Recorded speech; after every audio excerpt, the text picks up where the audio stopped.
Welcome students, स्वागत है आपका संस्कार चिल्ड्रंस एकेडमी स्कूल के यूट्यूब चैनल पर। आज हम बात करेंगे प्रायिकता के बारे में। प्रायिकता के लिए एक सूत्र होता है, वो यह होता है प्रायिकता बराबर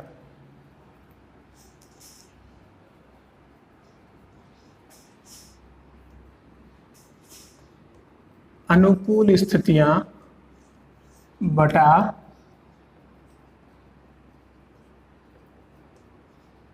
कुल स्थितियां। इस सूत्र के आधार पर आप प्रायिकता ज्ञात कर सकते हैं। तो स्टूडेंट्स, ये प्रश्न है आपके सामने, पासे को एक बार उछालने पर 4 से बड़ा अंक आने की प्रायिकता ज्ञात करो।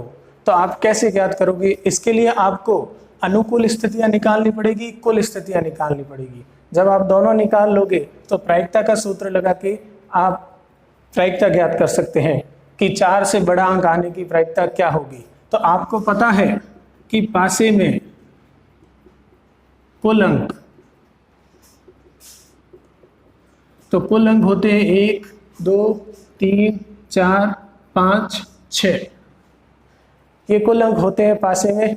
तो यहां पर हमें इसकी कुल स्थितियां मिलेगी। कुल अंकों में कुल स्थितियां, कुल स्थितियां बराबर हो जाएगी 6। हमें इनको गिनना है, 1, 2, 3, 4, 5, 6। तो कुल स्थितियां हो गई 6। अब हम निकालेंगे अनुकूल स्थितियां। तो अनुकूल स्थितियां प्रश्न के आधार पर निकालनी है। तो हमें प्रश्न पूछा है 4 से बड़ा अंक आने की प्रायिकता ज्ञात कीजिए। तो 4 से बड़ा अंक आने की प्रायिकता ज्ञात करने के लिए हमें 4 से बड़े अंक देखने हैं। तो 4 से बड़े अंक बराबर, एक 5 है, दूसरा 6 है। पासे में 2 अंक है जो 4 से बड़े हैं, 5 व 6। तो यहां से अनुकूल स्थितियां प्राप्त होगी। अनुकूल स्थितियां, तो अनुकूल स्थितियां हमारे पास हो गई 1, 2। तो अब हम ज्ञात कर सकते हैं प्रायिकता। तो 4 से बड़ा अंक आने की प्रायिकता क्या हो जाएगी? तो हम लिखेंगे प्रायिकता का सूत्र अनुकूल स्थितियां बटा कुल स्थितियां।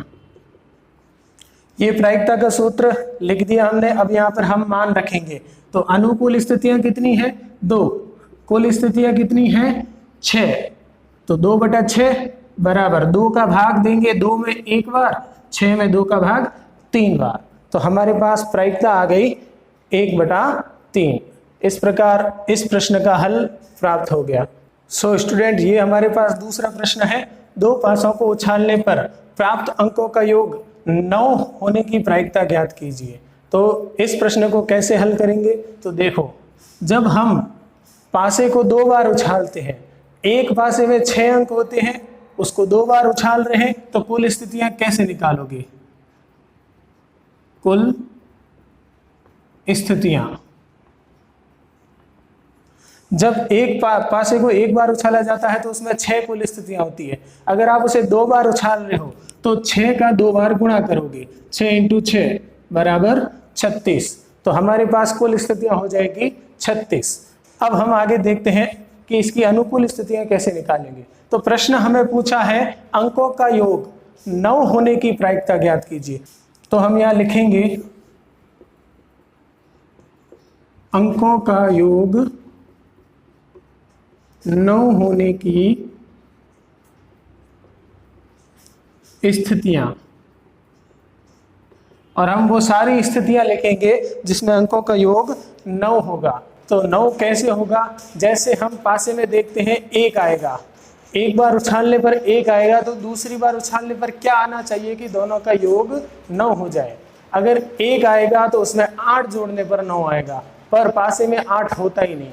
इसी प्रकार 2 लोगे तो 7 लेना पड़ेगा, पर पासे में 7 भी होता नहीं। इसीलिए हम सबसे पहले छोटा अंक क्या ले सकते हैं? वो होता है 3, और दूसरा आ जाएगा 6। तो 3 और 6 को जोड़ने पर हमें 9 प्राप्त हो रहा है। इसीलिए ये पहली बार उछालने पर 3 आया, दूसरी बार उछालने पर 6 आया। तो 3 और 6 का योग 9 हो रहा है, तो अंकों का योग 9 हो गया। तो पहली स्थिति ये बन गई। अब दूसरी स्थिति क्या बनेगी? अगर हम 4 लेंगे तो 5 आएगा, 4 और 5 का योग भी 9 होता है। उसके बाद 5 लेंगे तो 4 आएगा और 6 लेंगे तो 3 आएगा। इसके अलावा कोई स्थिति नहीं बनती जिसमें अंकों का योग 9 होगा। तो हमारे पास कुल स्थितियां कितनी बन गई? 1 2 3 4। तो अतः तो हमारे पास अनुकूल स्थितियां कितनी बन गई? 1 2 3 4। अतः अनुकूल स्थितियां बराबर 4। तो हम निकाल सकते हैं प्रायिकता। प्रायिकता बराबर, प्रायिकता का सूत्र होता है अनुकूल स्थितियां बटा कुल स्थितियां। तो अनुकूल स्थितियां हमारे पास 4 हैं, कुल स्थितियां हमारे पास 36 है, और हम भाग दे देंगे यहां पर 4 का, 4 में 1 बार, 36 में 9 बार। तो हमारे पास उत्तर आ जाएगा 1/9। तो आपके पास यह प्रश्न है, एक सिक्के को एक बार उछालने पर चित्त आने की प्रायिकता ज्ञात कीजिए। तो एक सिक्का है जिसमें 2 पहलू होते हैं। तो आप सबसे पहले लिखोगे कि एक सिक्के में चित्त यानी कि H हेड्स व पट यानी कि टेल्स का T होते हैं। एक सिक्के में 2 पहलू होते हैं, चित्त व पट। अब हम देखेंगे कि हम यहां पर प्रायिकता कैसे ज्ञात करेंगे। तो 2 है, इसीलिए कुल स्थितियां कितनी हो जाएगी? कुल स्थितियां हो जाएगी 2। कुल स्थितियां 2 हो गई। अब हमें निकालनी है अनुकूल स्थितियां। तो हमें पूछा है चित्त आने की प्रायिकता ज्ञात कीजिए। तो चित्त आने की प्रायिकता कैसे ज्ञात करेंगे? तो सबसे पहले हम लिखेंगे चित्त कितने हैं। चित्त आने की अनुकूल स्थितियां 1 है, चित्त 1 ही होता है, तो चित्त आने की अनुकूल स्थितियां 1 हो जाएगी। अतः प्रायिकता, प्रायिकता का सूत्र अनुकूल स्थितियां बटा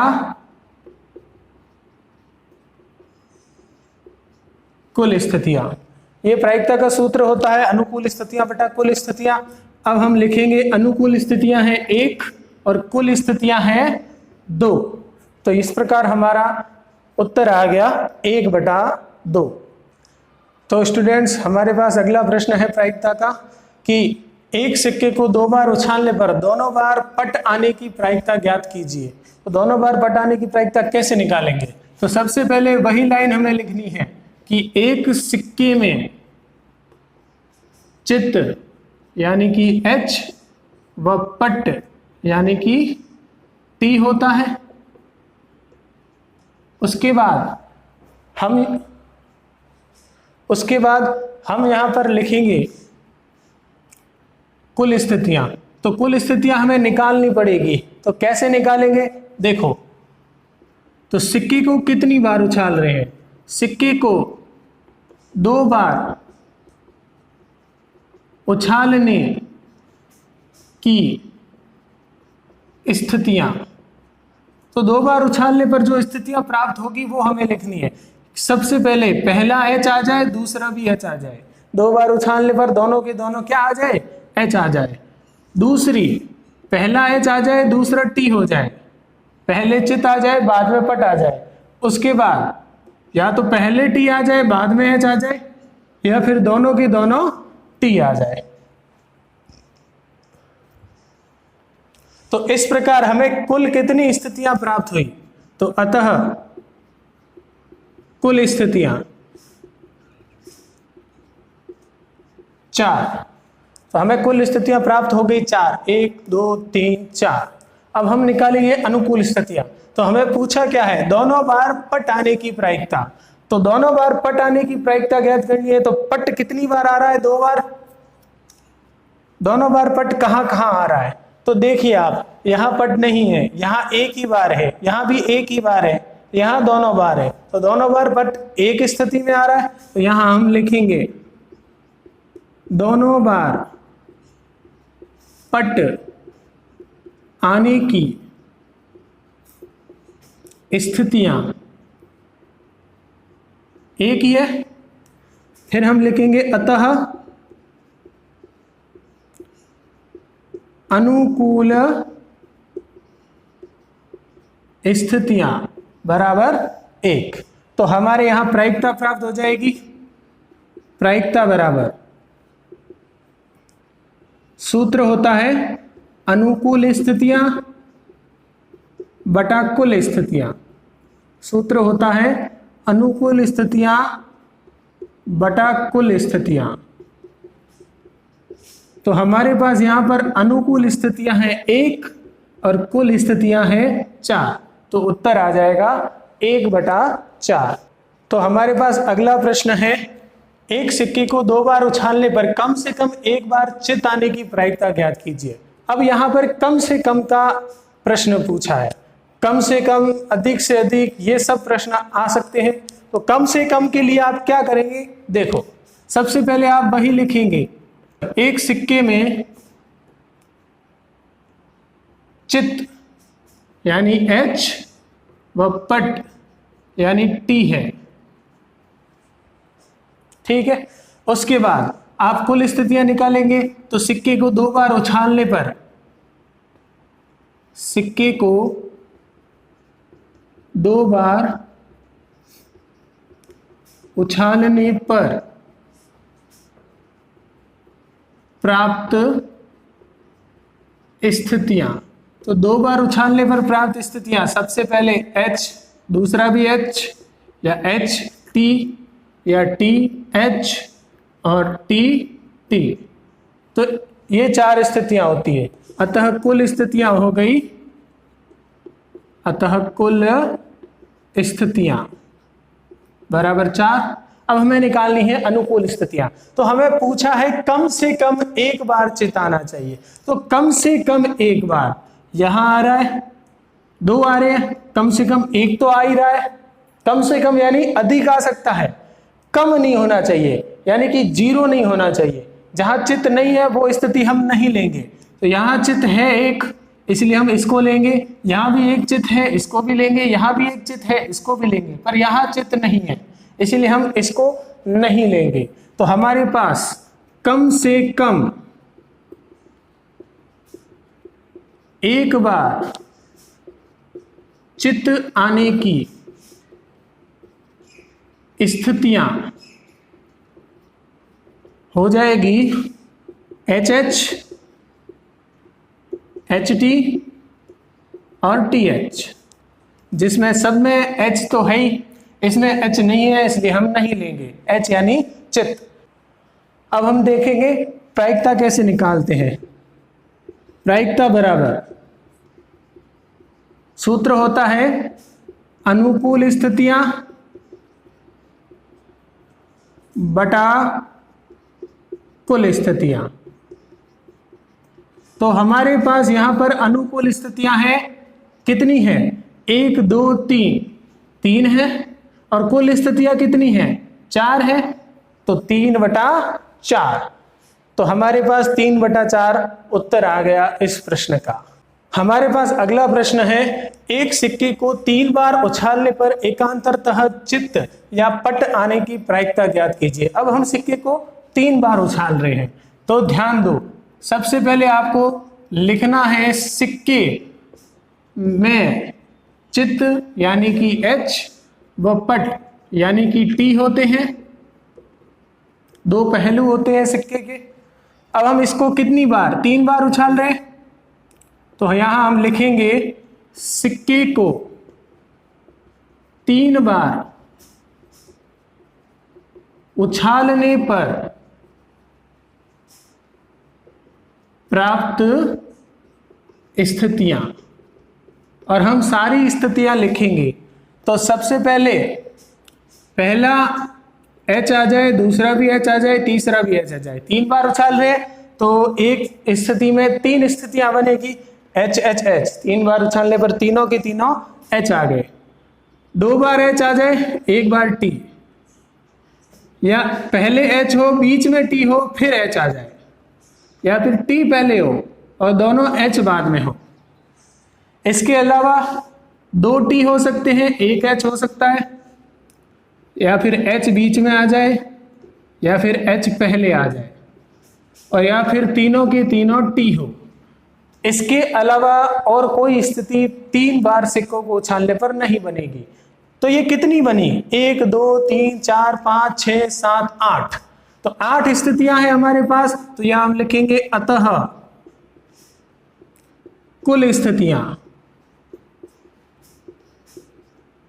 स्थितियां बराबर 8। अब हम निकालेंगे अनुकूल स्थितियां। तो हमें पूछा क्या है? हमें पूछा है एकांतरतः चित्त या पट आने की प्रायिकता ज्ञात कीजिए। एकांतरतः क्या होता है? एकांतरतः होता है एक छोड़कर एक, यानी कि अगर चित्त आ गया तो उसके साथ वापस चित्त नहीं आना चाहिए, पट आना चाहिए, फिर वापस चित्त आना चाहिए, फिर पट आना चाहिए, ऐसे होना चाहिए। तो यहां हम देखते हैं H H साथ में है, नहीं ले सकते। यहां H H साथ में है, नहीं ले सकते। यहां साथ में नहीं है, पहले H है फिर T है फिर H है, ये एकांतरतः। यहाँ H H साथ में है, नहीं लेंगे। यहाँ T T साथ में है, यहाँ T H T अलग अलग है तो इसको लेंगे। यहाँ T T साथ में है, यहाँ T T साथ में। तो हमारे पास 2 स्थितियां बनी, एक H T H और एक T S T। तो एकांतरतः चित्त या पट आने की स्थितियां HTH और THT। तो अनुकूल स्थितियां कितनी हो गई? अनुकूल स्थितियां बराबर 2। अतः प्रायिकता का सूत्र होता है अनुकूल स्थितियां बटा कुल स्थितियां। तो हमारे पास अनुकूल स्थितियां हैं 2 और कुल स्थितियां हैं 8। यहां 2 का भाग दोनों में जा रहा है, 2 का भाग 2 में 1 बार, 2 का भाग 8 में 4 बार। तो इस प्रकार हमारे पास उत्तर प्राप्त हो गया 1/4। अब प्रायिकता में एक अन्य सूत्र है जो होता है प्रायिकता नहीं, यानी अगर हमें A की प्रायिकता प्राप्त है और A नहीं की प्रायिकता निकालनी है तो उसके लिए सूत्र होता है।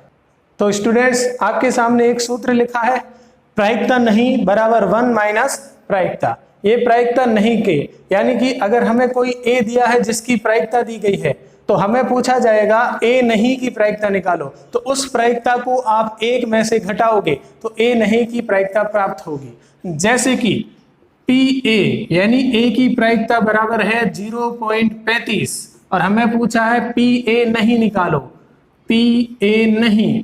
तो हम क्या करेंगे? हम 1 में से PA को घटा देंगे।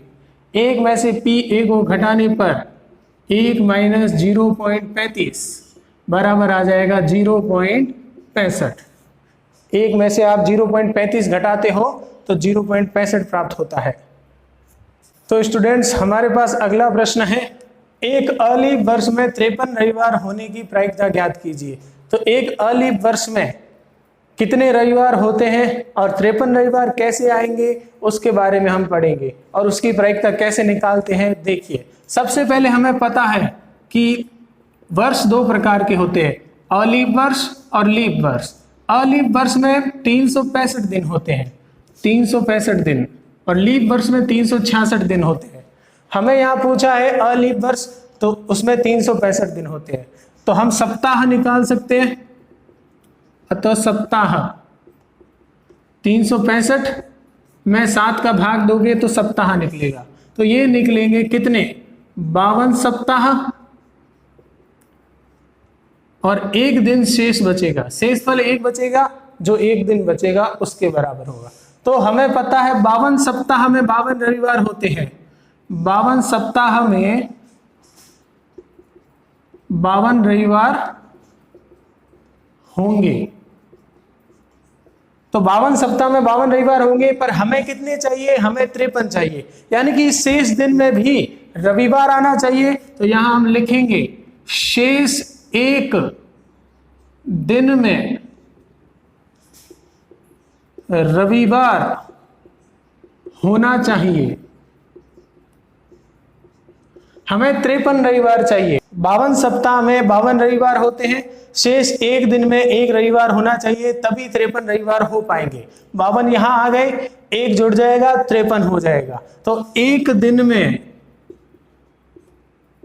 हमें कुल स्थितियां निकालनी पड़ेगी, यानी कुल वार। तो एक दिन में कुल वार कौन कौन से होंगे?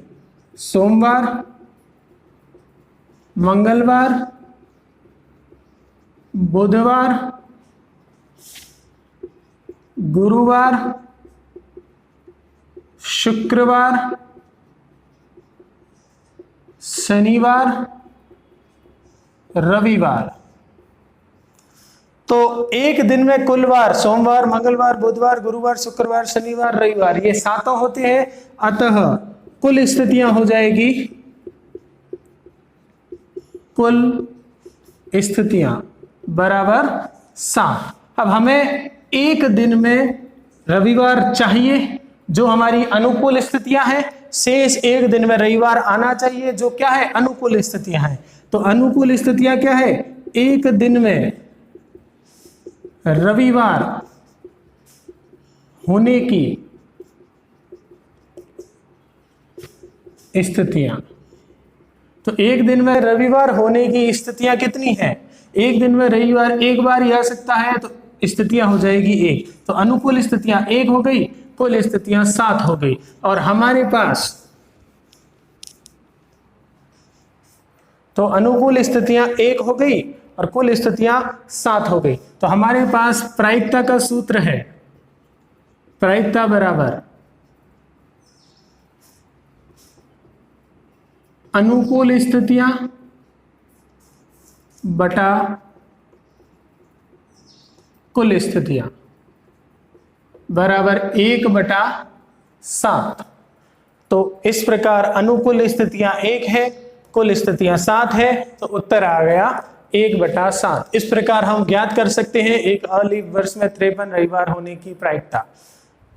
तो स्टूडेंट्स, हमारे पास प्रश्न है, एक अलीफ वर्ष में 52 रविवार होने की प्रायिकता ज्ञात कीजिए। तो हम कैसे ज्ञात करेंगे? तो अलीफ वर्ष में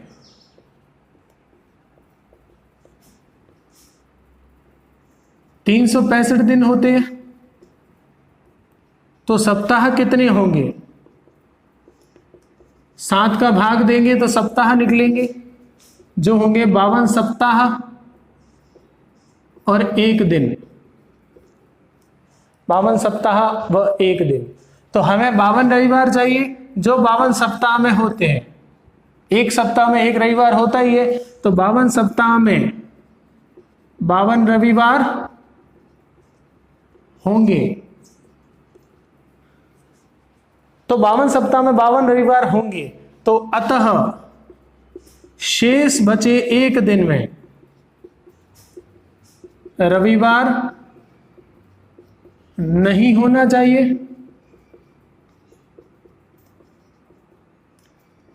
शेष बचे एक दिन में रविवार नहीं होना चाहिए। सबसे पहले हम कुल स्थितियां निकालते हैं। तो एक दिन में आने वाले कुल वार सोमवार, मंगलवार, बुधवार, गुरुवार, शुक्रवार, शनिवार, रविवार। तो कुल वार 7 होते हैं एक दिन में, कोई भी आ सकता है, तो इसीलिए कुल स्थितियां हो जाएगी 7। तो कुल स्थितियां बराबर हो गई 7, इन्हें गिनना है 1 2 3 4 5 6 7। अब हमें निकालनी अनुकूल स्थितियां, और अनुकूल स्थितियां यहां से निकलेगी कि शेष एक दिन में रविवार नहीं होना चाहिए। तो एक दिन में रविवार नहीं होने की स्थितियां, तो कुल स्थितियां हमारे पास 7 हैं और हमें शेष एक दिन में रविवार नहीं चाहिए। तो रविवार को हटाने पर कितनी बचेगी? 1 2 3 4 5 6। तो रविवार नहीं होने की स्थितियां हो गई 6। अतः हम प्रायिकता निकाल सकते हैं। अनुकूल स्थितियां 6 आ गई, कुल स्थितियां 7 आ गई। प्रायिकता का सूत्र होता है